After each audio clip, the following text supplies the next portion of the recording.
বন্ধুরা, আসসালামু আলাইকুম। আমরা সবাই কেমন আছি? দোয়া করতেছি সবাই ভালো আছো। এটাই কামনা থাকবে, সবাই ভালো থাকো। আজকে যে কথাটা নিয়ে আসছি আমি তোমাদের মাঝে, জানি এখন রাত, কিন্তু আমার অন্ধকারটা দেখে খুবই ভয় লাগে। এরকম অন্ধকারের মাঝে আমি তো ডুবে যাব, আমাকে একা কবরে রেখে দেওয়া হবে। কবরের অন্ধকার ঘরে আমি কিভাবে থাকবো? ওই ভয়টা আমার কাছে খুবই কষ্ট লাগে। তোমাদের কি সেই ভয়টা লাগে? যখন আমার মায়ের কথা মনে পড়ে, যখন শুনি আমার আল্লাহ মায়ের থেকে 70 গুণ মায়া বেশি রাখে, তাহলে বন্ধুরা, মাকে এত কষ্ট দেওয়ার পরেও মাকে মা বলে ডাক দিলে মা জবাব দিয়ে পারে না। তদ্রুপ আমার আল্লাহকে একবার ডাক দিয়ে দেখো, আমার আল্লাহ 1000বার জবাব দেবে। আল্লাহ বলছেন, আমি পরম করুণাময়, আমি দয়াশীল। আমার কাছে তোমরা প্রার্থনা করো, আমি তোমাদের প্রার্থনা কবুল করব। নিজের দুঃখের কথা, কষ্টের কথা অন্য লোকের কাছে বলে নিজেকে কখনো ছোট করো না। নিজের কষ্টের কথা, নিজের অভাবের কথা, নিজের দুঃখের কথাগুলো নামাজের বিছানা বসিয়ে যায়, নামাজের উপরে বসে বসে আল্লাহর কাছে বল। তাহলে আল্লাহ শুনবে, তোমাকে নিয়ামত দান করবে।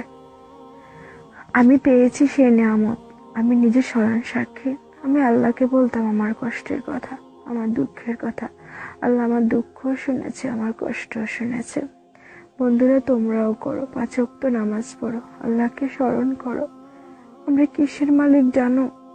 3.5 হাত জায়গার মালিক, আর নিজের শৈল অনুপাতে 5 কাপড় সাদা কাপড়ের মালিক।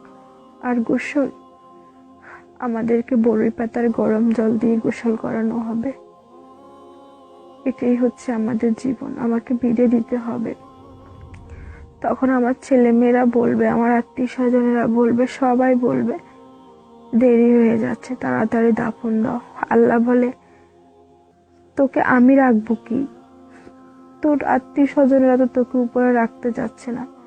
তোর রূহ আমি নিয়ে আসার সাথে সাথে তোকে দাফন করার ব্যবস্থা করতেছে। এটাই হচ্ছে আমাদের ভবিষ্যৎ, এটাই হচ্ছে আমাদের জীবন। জন্ম যখন নিয়েছি, মৃত্যু হবেই, কিন্তু সেই মৃত্যুর ভয়টা আমার কাছে খুবই কষ্ট হয়। আল্লাহ পৃথিবীতে দিয়েছে পরীক্ষা নেওয়ার জন্য। আমি দেখতেছি অনেক কষ্ট হচ্ছে, কি করব? এখনকার মানুষের আচরণ দেখলে আরো কষ্ট লাগে।